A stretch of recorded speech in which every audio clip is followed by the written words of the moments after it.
Bonjour, deuxième numéro de grand format. Alors le premier avait été consacré à la géopolitique, il avait cartonné, je vous en remercie d'ailleurs.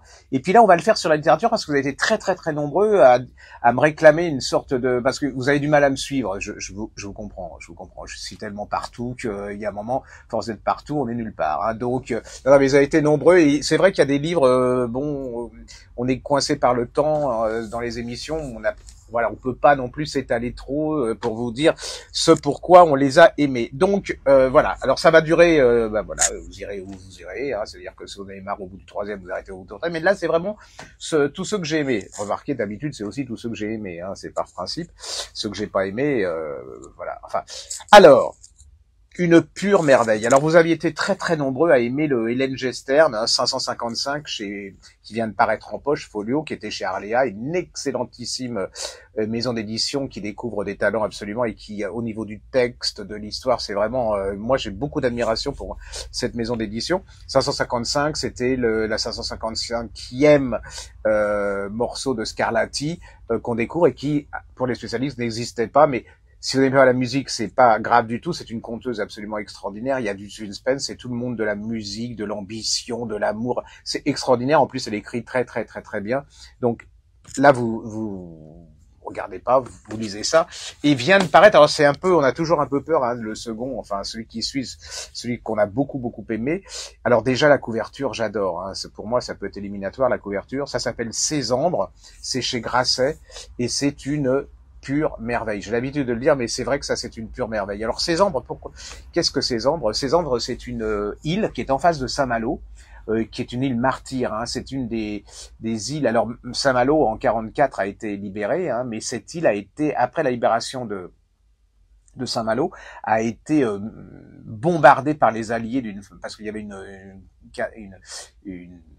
beaucoup d'Allemands qui étaient dans cette île, et donc c'est la première fois qu'on a utilisé les bombes à napalm, vous imaginez, donc ça a été mais vraiment atroce. Alors quand vous allez lire le bouquin, vous allez comprendre pourquoi Sésambres, qui est juste en face de Saint-Malo. Alors, on est à Paris, ça commence à Paris, un adulte, oui, un homme, va divorcer, c'est un intellectuel, hein, il est chercheur en histoire, il est prof d'histoire, il en a marre parce que bon, sa femme est partie, et son père vient de mourir.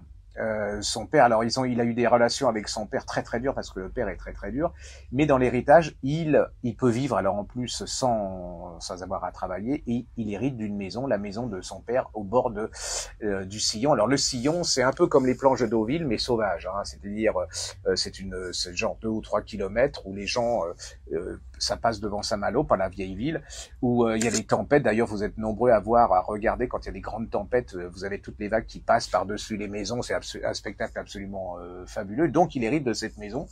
Alors, elle a un art de dresser les décors, c'est-à-dire que vous y êtes, hein, même si vous n'êtes pas à Saint-Malo, vous sentez la mer, vous sentez le vent, vous entendez le bruit, c'est vraiment, voilà, vous êtes complètement dedans.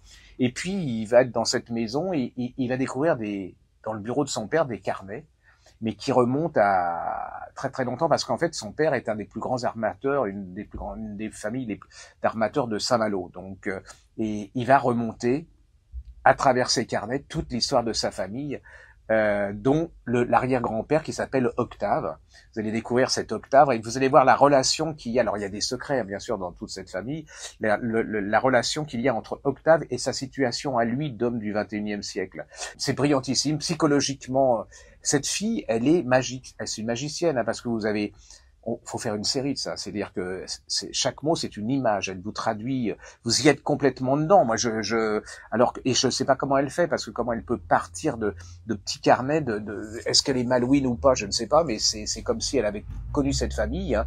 Alors donc vous allez avoir, c'est ce que je dis, c'est un peu les Forsyth, vous savez, version anglaise, mais côté malouin, c'est aussi, et c'est à mon avis encore plus brillant au niveau de la psychologie, parce que c'est une surdouée, hein, c'est une grande écrivain. Pour moi, c'est une des grands écrivains. Elle a un style absolument époustouflant.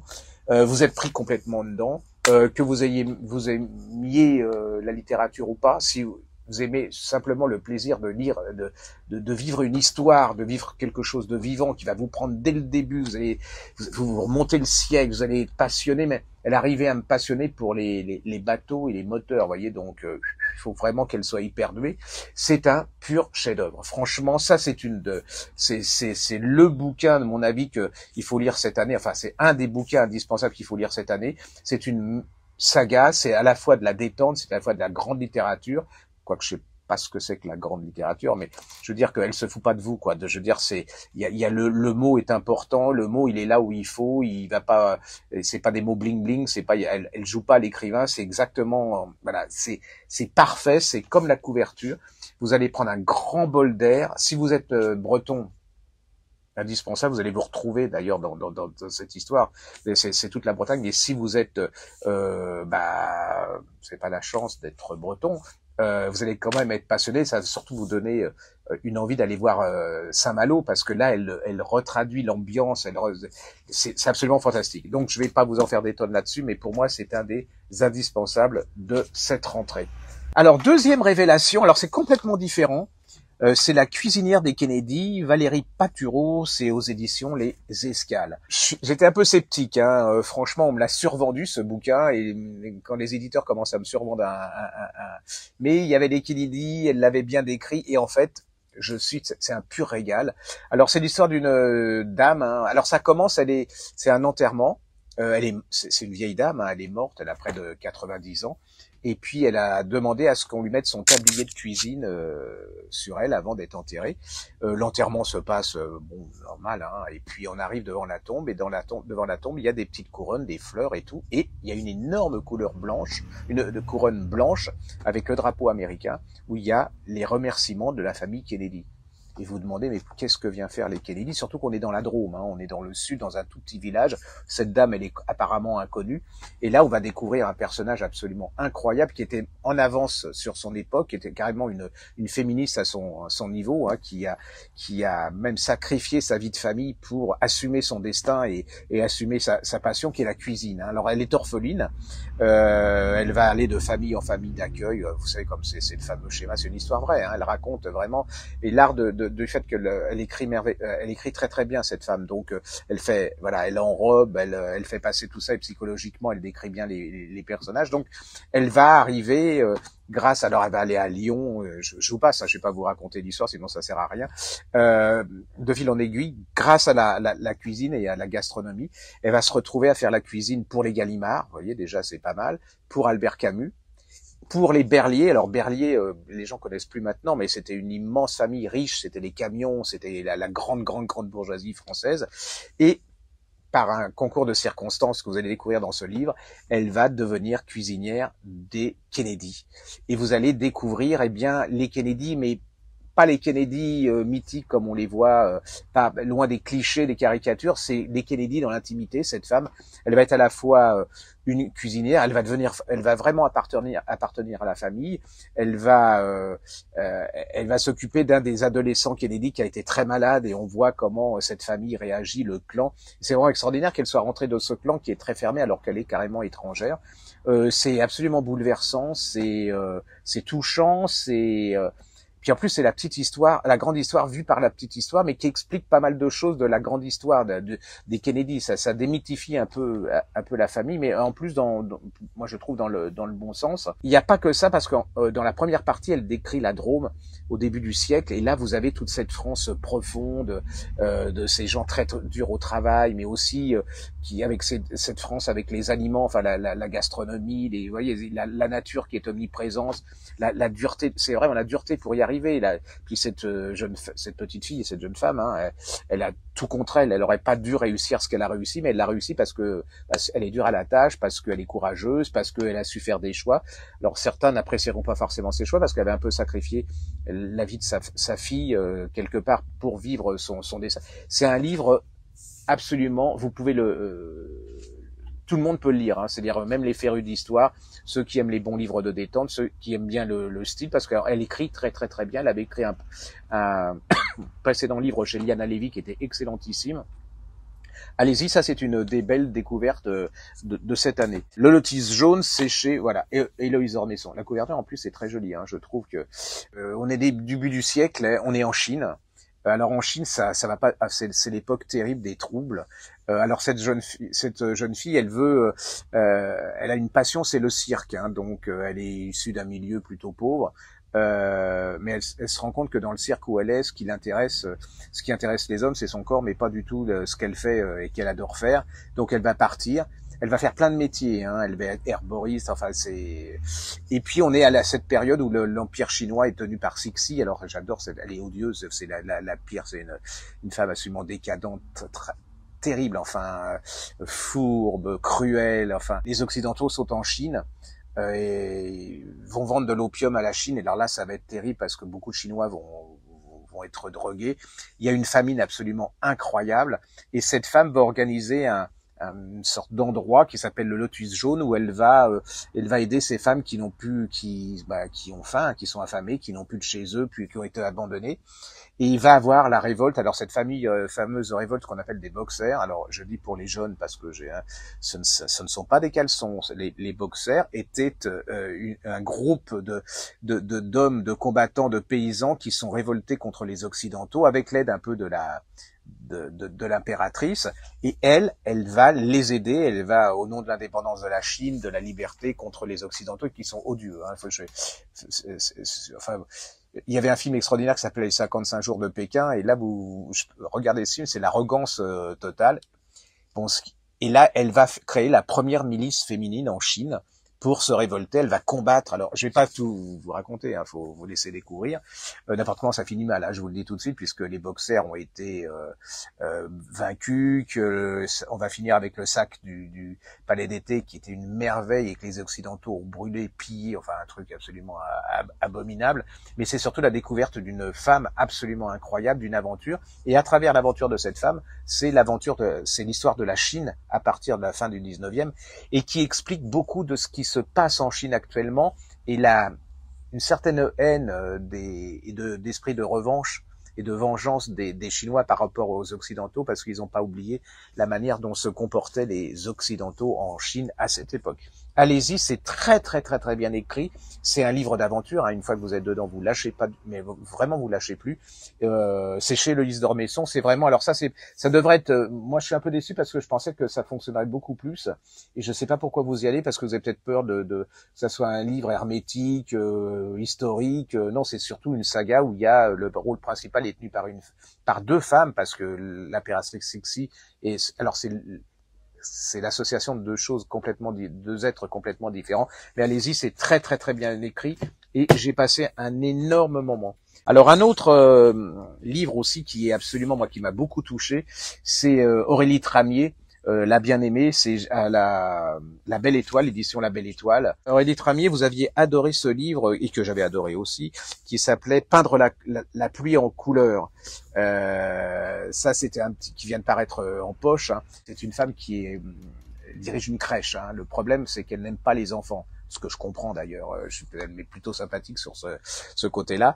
Sa sœur se tue en voiture et sa sœur lui demande, enfin quelque part dans le testament, qu'elle s'occupe de ses deux enfants. Et c'est la rencontre de cette femme qui sait pas comment faire. Hein, c'est-à-dire ils essayent de s'amadouer les enfants et tout. Elle sait pas. C'est incroyable. C'est-à-dire que vous êtes dedans, c'est plein d'humour. C'est assez tendre, c'est assez bouleversant, et puis vous allez comprendre pourquoi elle aime pas les enfants, parce qu'il y a un secret, et ce secret explique le pourquoi. C'est vraiment très très bien fait. Alors ça, c'est un des livres dont des romans que les gens adorent, reviennent à acheter, et je trouve que c'est ce qu'on appelle, certains appellent le feel good, avec beaucoup de mépris, mais là, pour moi, c'est un livre, un roman à part entière, avec beaucoup de tendresse. Donc, et là, alors, elle se met en danger parce que, alors, il y a très peu d'auteurs qui se mettent en danger comme ça parce que quand vous êtes dans un secteur, vous n'allez pas dans un autre. Hein. Vous savez que vous avez du succès là, on va continuer, on va vous faire 20 fois le même livre en changeant les personnages. Avec ce livre, elle se met en danger. C'est-à-dire qu'elle va nous donner un des livres historiques, des romans historiques, des plus beaux romans historiques de cette rentrée. Alors, elle va vous faire découvrir quelque chose que les gens ne connaissent pas. Alors, déjà, je vous le recadre, c'est d'abord un roman avec de l'amour, de la passion, avec du suspense, avec de la tendresse, avec des personnages où vous êtes complètement pris par ces personnages. Les personnages psychologiquement sont super bien campés. C'est vraiment une écrivain à part entière, c'est un roman à part entière, c'est de la très bonne littérature. Quand je vous ai dit ça, vous n'allez pas vous ennuyer, vraiment, mais vraiment pas un. Ça, voilà, vous êtes captivé du début jusqu'à la fin, et jusqu'à cette fin. Voilà. Et pourquoi ce livre est intéressant, c'est-à-dire qu'elle remet en un truc que les historiens plutôt français ont plutôt mis sous, on met la poussière sous le tapis. C'est le camp d'Émile. Alors le camp d'Émile, c'était un camp qui était près d'Aix-en-Provence. Il y en a eu plusieurs, mais celui-là était un camp qui était fait. Alors au début, c'était pour les républicains, les républicains espagnols qui s'enfuyaient, on les parquait là. Et puis c'est surtout après, ça a été tous les émigrés intellectuels allemands qui quittaient le nazisme. Et Vichy a fait quelque chose que les Allemands ne demandaient même pas, c'est d'enfermer tous ces émigrés. Ça, il y avait beaucoup d'enfants, il y avait beaucoup. Et là, elle retraduit ce camp qui est absolument une. Alors, quand on dit camp, on voit Auschwitz. Et là, c'est absolument abominable. C'est-à-dire que, en fait, ce camp, c'est l'antichambre vers Auschwitz. C'est-à-dire que Vichy va livrer ces gens aux Allemands, qui vont aller à Drancy, et de Drancy aller dans les camps. Et là, il vous décrit la vie dans ces camps, c'est absolument abominable. Hein. C'est-à-dire que quand on nous fait Auschwitz, c'est terrible parce qu'il y avait les crématoires. Et, enfin bon, c'était le sommet de l'horreur et de la barbarie. Mais là, au niveau français, c'est la barbarie à visage humain. Vous savez, le français avec la corruption, mais qui est aussi abominable, quoi. Oui, c'est dans des anciennes briqueteries, il y a plein de poussière, il fait chaud l'été, ils ont soif, ils ont pas à manger. Si vous avez un peu d'argent, vous pouvez vous arranger. Enfin, c'est une abomination. Et là-dedans, vous avez une histoire d'amour absolument incroyable. Parce que, en fait, compte, c'est l'histoire au début, ça commence dans les années 2021, 2022. Il y a la mère de l'héroïne qui meurt, et elle va retrouver une photo. Elle va visiter le camp d'Émile avec son fils, et là, elle retrouve la photo avec le personnage qui était avec la maman, et elle va faire une recherche. Pourquoi cette photo? Pourquoi là? Qui est cet homme? Et donc va découvrir. Allez-y. C'est vraiment, pour moi, c'est une révélation, et j'ai un peu peur que les gens, en voyant le résumé, se disent oh, c'est glauque, non, c'est vraiment. Et puis elle a eu le courage de remettre en lumière cette chose qui est pas très à l'honneur de la France, hein, comme voilà. Et donc, l'histoire officielle avec De Gaulle, on a tenté de faire croire que tous les gens étaient résistants, que ça craquait de partout. Et voilà, c'est une révélation. Allez-y, c'est chez À la Belle Étoile. Oui, alors on est complètement dans un autre registre, quoique, mais parce que par le talent et puis par l'émotion. C'est Agathe Nantenson, Chantons sous les larmes. Et là, c'est des lettres qu'elle écrit à Jean-Pierre Mariel. Alors Jean-Pierre Mariel est mort il y a quelque temps, hein, 5 ans. Pour moi, c'est un des acteurs absolument extraordinaires. C'est-à-dire que anticonformiste, ses romans, comment, ses films étaient tous différents. C'est pas comme maintenant. C'était il y avait de l'humour, il y avait du recul, il y avait du sentiment, c'était bouleversant. Et là, c'est parmi les plus belles lettres d'amour que j'ai lues de ma vie. C'est absolument, c'est irracontable tellement c'est touchant. Là, c'est vraiment la quintessence de l'amour pour quelqu'un. Hein. C'est vraiment quand ça devait être un couple absolument incroyable. Et il y a toujours quand même ce recul, enfin, allez-y, c'est un tout petit bouquin, et je trouve qu'il mérite. Il mérite d'être lu parce que c'est un des plus beaux messages d'amour qui est édité depuis très très très longtemps. Alors ça, j'en ai fait des tonnes et des tonnes, mais je vais le refaire quand même parce que c'est un de mes écrivains préférés, Marie Sizun, 10 Villa Gagliardini. Chez Arléa, encore Arléa, hein. Et là, elle va vous raconter son enfance dans cette villa qui est à Paris. Hein. Villa, c'est pas une maison, hein. C'est des immeubles, comme on appelait dans le temps, c'est une sorte de groupe. Comme il y a des HLM, voilà, en briques rouges, si vous êtes, vous vous rappelez. Donc là, elle va vous raconter avec cette sensibilité, cette pudeur, cette finesse, c'est incroyable. Elle va raconter sa jeunesse avec ce père qui est absolument bon. Je vais pas vous décrire, mais c'est vraiment pour moi c'est la quintessence du talent et de la psychologie, et chacun va pouvoir se retrouver quelque part parce qu'il y a des petits détails, il y a voilà. Allez-y, c'est juste un rappel parce que franchement j'en ai fait tellement des tonnes et les autres ils vont être jaloux quand même à la fin. Ça s'appelle Divina Gagliardini. C'est chez Arléa, il faut tout lire d'elle. Hein. C'est vraiment, c'est incroyable. Alors ça c'est un choc aussi, un autre choc, ça c'est un des grands chocs de l'année. C'est Et chaque fois mourir un peu de Karine Gibel, chez Récamier. Pardon, c'est une nouvelle maison d'édition de talent, mais j'ai pas encore l'habitude. Alors Karine Gibel, hein, pour moi c'est l'auteur d'un des plus grands romans français du XXe siècle, de la fin du XXe siècle. C'était Meurtre pour rédemption, qui est c'est un cataclysmique, hein. C'est vraiment, pour moi, ça a été un choc, c'était découverte d'un écrivain. On me la présentait comme simplement un écrivain de polar, alors que ça m'énerve, simplement un écrivain de polar. Les écrivains de polar sont des écrivains, hein. Voilà, il y a que des snobs pour penser que ce sont pas des écrivains, mais là, vraiment, elle a un style. J'ai un peu peur que je rechignais moi-même, hein, mais comme Jean, mon associé, plus Marina, sont devenus fous hystériques quand ils ont lu ce bouquin et qui m'ont dit qu'il fallait que... Donc j'ai lu ce bouquin qui est un vrai choc, hein. C'est l'histoire en fait d'un infirmier qui travaille pour le HCR, c'est-à-dire pour la Croix-Rouge, et qui va vous raconter à travers ses aventures le Rwanda, la Colombie. C'est vraiment... voilà, c'est toute l'horreur au quotidien, mais c'est aussi cet homme incroyable qui fait ça pour rien, quoi. Je veux dire, contrairement à des gens maintenant, genre youtubeurs et tout, et qui financent. C'est l'antithèse de ces deux sociétés, ces deux versions du monde, ces deux versions de l'humanité, et c'est surtout notre planète. C'est-à-dire que en fait, on voit plus, hein. C'est-à-dire qu'à force de trop d'images tue l'image, hein. Donc, et trop l'horreur tue l'horreur aussi. Et là, les mots, là, on voit l'importance des mots, même par rapport à l'image. D'ailleurs, c'est là où le mot se transforme en image quelque part. Il y a du suspense, hein. C'est pas un roman sur la guerre. Voilà, c'est un roman sur la guerre, mais il y a une intrigue, et puis il y a des scènes absolument incroyables où ce jeune homme doit faire des choix. C'est tragique, c'est-à-dire que quand on se met à sa place, c'est à frissonner d'horreur. Oui, c'est le tome 1. Donc il y aura le tome 2 qui va paraître très bientôt, je sais pas quand. Mais ne passez pas à côté de ça.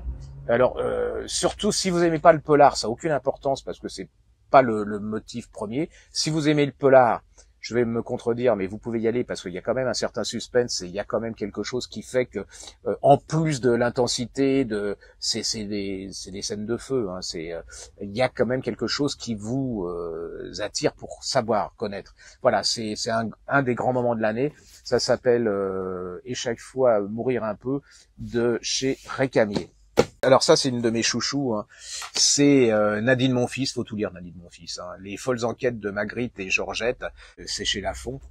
La couverture, merveilleux. Toutes ces couvertures sont absolument incroyables. Il y a des gens qui regardent cette série comme un peu, parce qu'elle a beaucoup d'humour, elle se prend pas au sérieux, et qui prennent ça comme c'est du polar drôle, enfin voilà. Et c'est pas du tout ça, hein. C'est d'une finesse absolument incroyable. Cette femme, elle joue avec les mots. Elle est belge, hein. Enfin belge, ça veut plus rien dire parce qu'elle est française, mais carrément, elle est quand même belge par la façon de voir les choses, par son humour, par le recul, et puis le choix de ce personnage. Enfin, ce couple, c'est-à-dire que ils sont deux. Hein, c'est Magritte, alors le peintre, hein, parce que je redis, parce qu'il y a toute une génération qui sait pas qui est Magritte.